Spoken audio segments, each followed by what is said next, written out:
In the midst of the royal garden, where the peace between the Nigan people and humans was to be celebrated, chaos erupted when a plasma bolt tore through the air, incinerating an ornate statue and sending molten shards flying. Princess Spa stood frozen in shock, her mind reeling as she watched her royal guards fall one by one, cut down by the ruthless precision of masked attackers disguised as serving staff. The extremists closed in, their weapons trained on the princess, ready to extinguish the beloved symbol of the Nigan people. In that moment of impending doom, a figure leapt in front of Spa, absorbing the deadly plasma meant for her. Sergeant Donald Foster, a human soldier, collapsed to the ground, his chest a smoking ruin. But even as he fell, his hands moved with blinding speed, unleashing a storm of retaliatory fire that eliminated the assassins. Spa stared at Foster in disbelief, her heart pounding, trying to reconcile the selfless actions of this human with everything she had been taught about his species. As Foster was rushed to the healing chambers, Spa's mind raced with questions. Why would a human sacrifice himself for a Nigan? What secrets lay behind the supposed ruthlessness of humanity?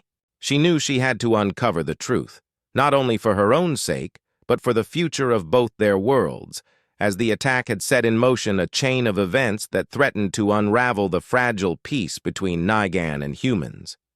The Crimson Dawn had struck a blow that reverberated across the planet, stoking the flames of anti-human sentiment. As tensions rose and the specter of war loomed on the horizon, Princess Spa and Sergeant Foster found themselves at the center of a conflict that could determine the fate of two species. The stakes had never been higher, and the path ahead was fraught with danger and uncertainty. In the days following the assassination attempt, Princess Spa found herself consumed by thoughts of Sergeant Foster.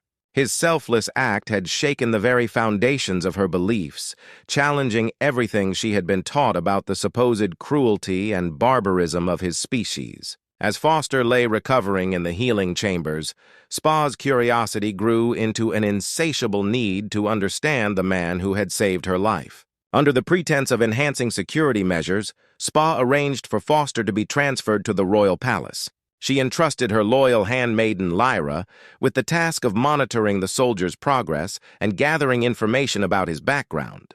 Lyra's reports painted a picture of a man far different from the stereotypical human. A decorated soldier known for his bravery and compassion, a man who had risen from humble beginnings on Earth to become a champion of peace between their worlds.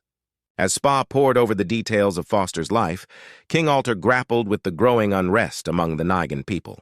The assassination attempt had reignited long-simmering prejudices against humans, threatening to undo years of delicate diplomacy. In a bold move designed to demonstrate his trust in humanity and quell the rising tide of anti-human sentiment, Alter made a shocking announcement. Foster would become Princess Spa's personal bodyguard. The decision sent ripples of discontent through the Nigan court. Nobles like Lord Riel openly objected to the appointment of a human to such a sensitive position. Behind closed doors, Riel seethed with resentment, seeing Foster as an obstacle to his own ambitions. As a secret sympathizer of the Crimson Dawn, Riel began to plot against the human soldier, determined to undermine his newfound status. For Spa, however, Foster's appointment presented an opportunity she had scarcely dared to hope for. As he assumed his duties, the princess engaged him in conversation at every turn, eager to learn more about the world he came from and the experiences that had shaped him. At first, Foster remained guarded, his responses carefully measured, his demeanor professional. But as the days passed, he began to open up, sharing stories of his childhood on Earth and his dreams of a future where humans and Nigans could coexist in harmony. Through these exchanges, a tentative bond began to form between the princess and her protector. Spa found herself drawn to Foster's quiet strength and unwavering integrity, while Foster marveled at the princess's keen intellect and compassionate heart. Their growing connection did not go unnoticed by the watchful eyes of the court, and whispers began to circulate about the inappropriate nature of their relationship. Lord Riel seized upon these rumors, fanning the flames of discontent among the Nigan nobility. He painted Foster as a corrupting influence, a human interloper who threatened to undermine the very fabric of their society. As tensions mounted and anti-human sentiment reached a fever pitch, Spa and Foster found themselves at the center of a maelstrom, their every interaction scrutinized, their motives called into question. Yet, even as the world around them threatened to tear them apart, the princess and the soldier clung to the fragile trust they had built. They knew that their bond represented something greater than themselves, a chance to bridge the divide between their species and forge a path towards lasting peace. Together, they would have to navigate the treacherous waters of Negan politics and confront the prejudices that threatened to destroy everything they held dear. The stage was set for a battle not just for their own lives, but for the very soul of their worlds. And at the heart of it all, two unlikely allies, bound by fate and united by a shared hope for a better future. The delicate peace between humans and Nigans was further tested when a series of harrowing incidents unfolded. During a state banquet, Foster detected the faint odor of a rare Negan poison in Spa's goblet. With lightning-fast reflexes, he knocked the cup from her hand, preventing a potential tragedy. Barely a week later, Foster awoke to the acrid smell of smoke. An inferno had engulfed the royal palace. Without hesitation, Foster raced toward Spa's chambers, finding her trapped behind a wall of fire. Navigating the inferno with precision, he rescued the princess, carrying her to safety. These life-threatening incidents only strengthened the bond between them, but it also brought them under even greater scrutiny. Lord Real seized upon the rumors circulating about their relationship, fanning the flames of discontent among the nobility. King Alter, Spa's father, reprimanded Foster publicly, fueling anti-human sentiment in the capital. Protests erupted, and the situation deteriorated rapidly. Amidst the chaos, Foster and Spa found solace in each other's company, meeting in secret to discuss their hopes for peace. However, the growing unrest and the machinations of their enemies threatened to tear apart the fragile alliance they had built. One fateful night, alarms blared throughout the palace. Foster raced to Spa's chambers only to find the door splintered and the room in disarray. Panic gripped him as he heard a muffled scream from down the corridor. He charged towards the sound, only to see masked figures dragging the struggling princess towards a waiting transport. Without hesitation, Foster opened fire, forcing the extremists to take cover. But before he could reach them, they bundled Spa into the vehicle and sped away. Determined to rescue her, Foster commandeered a palace speeder and pursued them through the treacherous Kalen wastelands. Navigating the hostile terrain, Foster knew that Spa's life hung in the balance. As he followed the kidnappers' trail, his mind raced with strategies to outmaneuver them. He was determined to save her, no matter the cost. The bond they shared, forged in secrecy and strengthened by adversity, drove him forward with relentless determination. The Kalen wastelands were a desolate expanse of jagged rock formations and shifting sands. Foster pressed on, his eyes scanning the horizon for any sign of Spa's kidnappers. Finally, he spotted a crashed transport in the distance, smoke rising from the wreckage. His heart leapt into his throat as he recognized the vehicle that had taken Spa. Approaching cautiously, Foster found the bodies of the extremists strewn across the ground, but Spa was nowhere to be seen. A weak cough drew his attention. One of the kidnappers was still alive. Foster hauled the man up by his collar, demanding to know where Spa was. The kidnapper's last words sent a chill down Foster's spine. "You're too late. Lord Real's already won." Following fresh tracks leading away from the crash site, Foster heard a distant scream. It was Spa. He sprinted towards the sound, finding her cornered against a cliff face, fending off the remaining kidnappers with a piece of twisted metal. Without hesitation, Foster charged into the fray, quickly incapacitating the attackers. As the last one fell, he turned to Spa, who was shaken but unharmed. As they prepared to return to the capital, Spa revealed the shocking truth. Lord Riel was behind everything. He was orchestrating the unrest to justify a war with humanity. Realizing the gravity of the situation, Foster and Spa knew they couldn't run. They had to stop Riel and expose his treachery, even if it meant facing greater danger. With the revelation of Lord Riel's plot, Spa and Foster made their way to the human enclave in the north, seeking allies to help uncover the truth. They navigated treacherous terrain, knowing that time was running out. At the enclave, they found a ragtag group of human soldiers and Nigan warriors willing to fight against the impending threat. Armed with new intelligence, they infiltrated one of Riel's secure facilities, discovering the horrifying extent of his plan, a bioweapon designed to wipe out humanity. Their mission now became a race against time to prevent the release of the virus. The final confrontation with Riel took place in the Volcan Chasm, a hellish landscape of molten rock and noxious fumes. With the help of their allies, Spa and Foster engaged in a desperate battle against Riel's forces and the bioengineered monstrosity guarding the facility. The fight was brutal, but their combined efforts paid off. They breached the creature's armor and destroyed the facility, capturing Riel and securing the evidence needed to expose his treachery. The destruction of the bioweapon and the capture of Lord Riel brought a fragile calm to both worlds.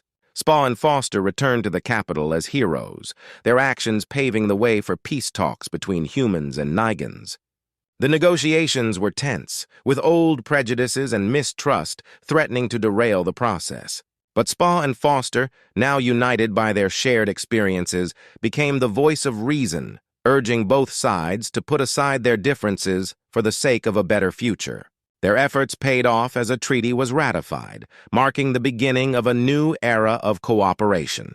However, just as they began to celebrate their hard-won victory, reports of a new threat emerged, an unknown alien force attacking human outposts on the frontier. Foster and Spa were thrust back into action, leading a joint task force to investigate the threat. As they prepared for this new mission, they knew that the challenges ahead would be even greater.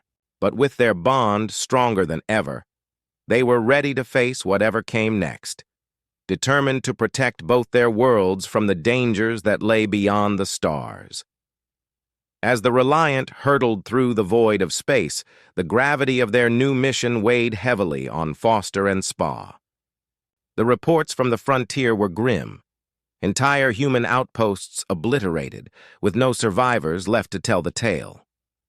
The mysterious alien force responsible, dubbed the MERS, had struck with a ferocity and precision that suggested this was only the beginning of a larger, more devastating campaign.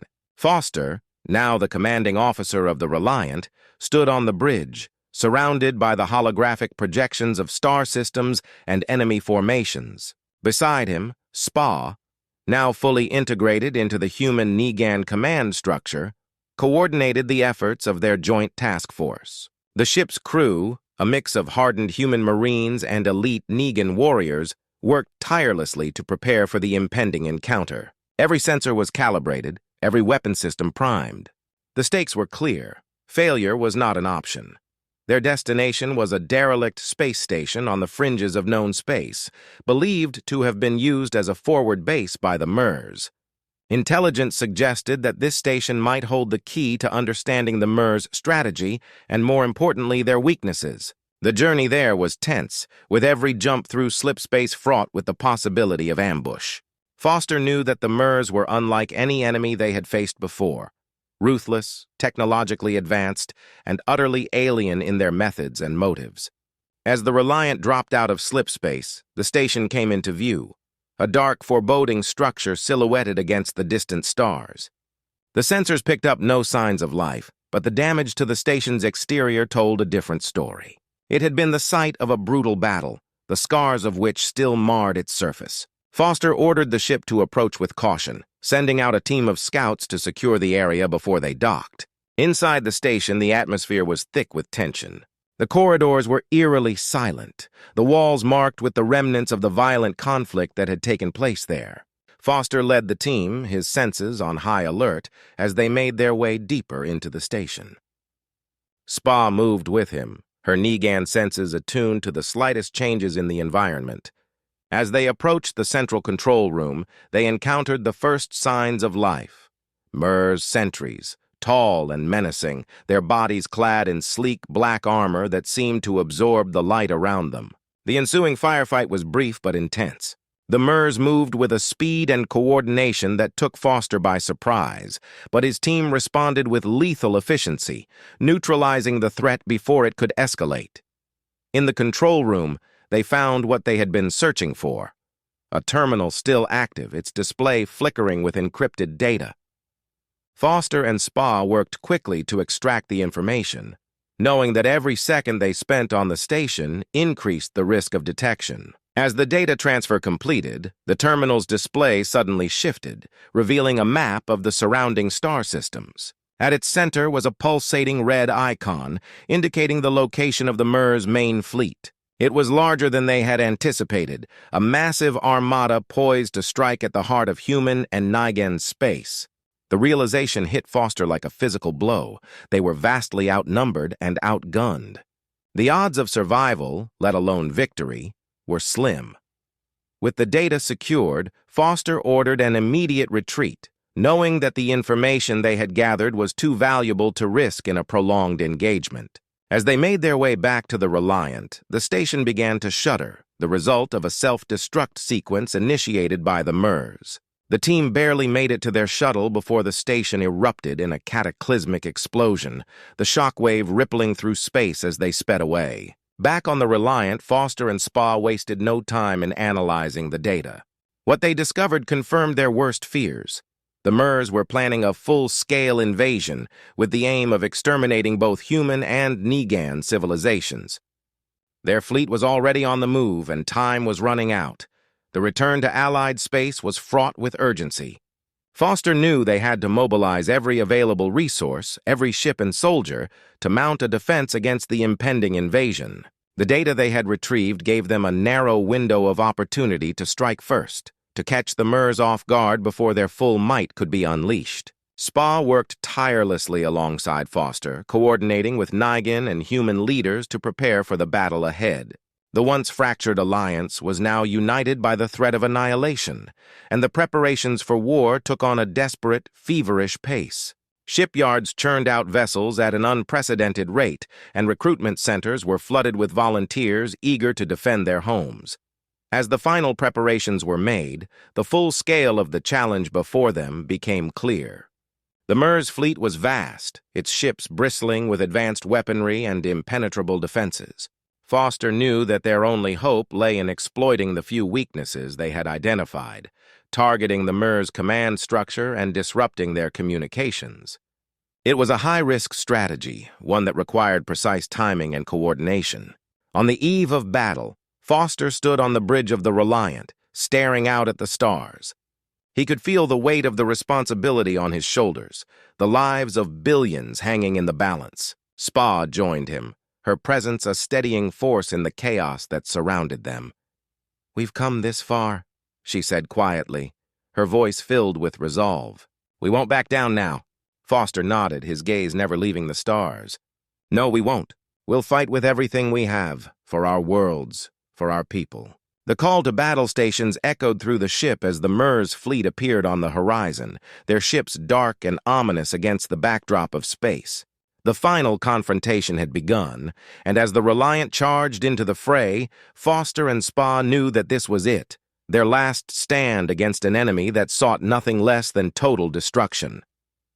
The fate of two worlds would be decided here, in the cold, unforgiving void of space. As the battle commenced, the vastness of space was lit up by the blinding flashes of plasma bolts and the explosive impacts of warheads. The MERS fleet, an ominous mass of dark, angular vessels, advanced with terrifying precision, their weapons systems unleashing devastating volleys that tore through the Allied ranks. Foster stood on the bridge of the Reliant, his jaw set in grim determination as he barked orders to his crew. Every maneuver, every shot fired had to be executed with flawless precision if they were to stand a chance against this seemingly unstoppable force. The initial clash was brutal. The Reliant shuddered as it absorbed the impacts of enemy fire, its shields straining to hold under the relentless assault. Spa, at the tactical console, coordinated the counterattack with the cool efficiency that had earned her the respect of both human and Nigan warriors. The Allied fleet, though outnumbered, fought with a ferocity born of desperation. Fighters and bombers swarmed the MERS vessels, exploiting every gap in their formation, while the larger capital ships unleashed broadsides that rocked the enemy's massive dreadnoughts. But the MERS were unlike any foe they had faced before. Their ships were heavily armored, their tactics cold and calculated. Even as the Allied forces scored some initial successes, taking down several MERS cruisers, the tide of battle began to turn. The Mers adapted quickly, their fleet maneuvering with frightening coordination to encircle the Allied ships. Alarms blared across the Reliant as a Mers battleship locked onto them, its main cannon charging with lethal intent. Foster's heart pounded in his chest as he ordered evasive maneuvers, but he knew they were running out of room to maneuver. Suddenly, a new voice crackled over the comms. "This is the Negan fleet, on approach to your position." Foster's spirits lifted as a fresh wave of Negan ships emerged from slip space, their sleek, triangular forms slicing through the void. Led by General Razor, these reinforcements brought with them the firepower that could tip the scales back in their favor. The Negan fleet dove into the fray, their energy beams lancing through the Mers ranks, forcing the enemy to redirect their attention. With renewed hope, Foster ordered the Reliant to regroup with the Negan ships. The battle intensified, the space around them a chaotic maelstrom of explosions and laser fire. Spa's voice was calm but urgent as she relayed the positions of enemy ships and directed coordinated strikes. They needed to punch through the Mers lines and reach the command ship, the heart of the enemy fleet. If they could take it out, the Mers' tightly controlled formation would falter, giving the Allies a chance to regroup and counterattack. The Reliant weaved through the battlefield, its guns blazing as it cut a path toward the massive Mers dreadnought at the center of the fleet. The closer they got, the heavier the resistance became. Mers fighters swarmed them, and the ship rocked with the impact of near-constant fire. Foster gritted his teeth, his focus narrowing to the task at hand. This was their only shot, and they couldn't afford to miss. As they closed in on the dreadnought, Spa initiated the targeting sequence for the ship's primary weapons. The plan was simple but deadly. Deliver a concentrated strike to the dreadnought's command center, crippling the ship and sending the Mers fleet into disarray. "Target locked," Spa confirmed, her voice steady despite the chaos around them. Foster gave the order, and the Reliant's main cannons unleashed a torrent of energy that streaked across the void and slammed into the dreadnought. For a moment, time seemed to stand still.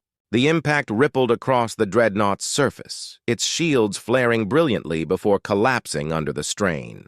Then, with a shuddering groan, the massive ship began to break apart. Explosions rippled through its hull, and a shockwave of energy burst from its core, sending nearby Mers vessels tumbling through space. The dreadnought's destruction sent a ripple of panic through the Mers fleet, their formation breaking as ships scrambled to avoid the expanding debris field. "Now!" Foster shouted, seizing the opportunity. The Allied fleet pressed the advantage, striking at the disoriented Mers ships with renewed vigor. What had been a desperate fight for survival began to turn into a rout as the Mers' cohesion crumbled. The Reliant, its hull scorched and its systems strained to the breaking point, continued to lead the charge, taking down enemy ships with ruthless efficiency. But the victory was not without cost. As the last of the Mers ships were driven off or destroyed, the battlefield was littered with the wreckage of both sides. The Reliant limped through the aftermath, its crew exhausted but triumphant. Foster stood on the bridge, his body aching from the strain of the battle, but his heart filled with a fierce pride. They had done it. Against all odds, they had held the line and driven back the invaders. As the dust settled, Spa approached Foster, her expression a mixture of relief and sadness.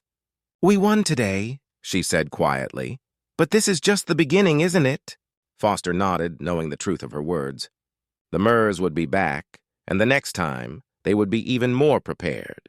But for now, they had bought their world's precious time to rebuild, to strengthen their alliance, and to prepare for the battles that still lay ahead. The Reliant set a course back to Allied space, carrying with it the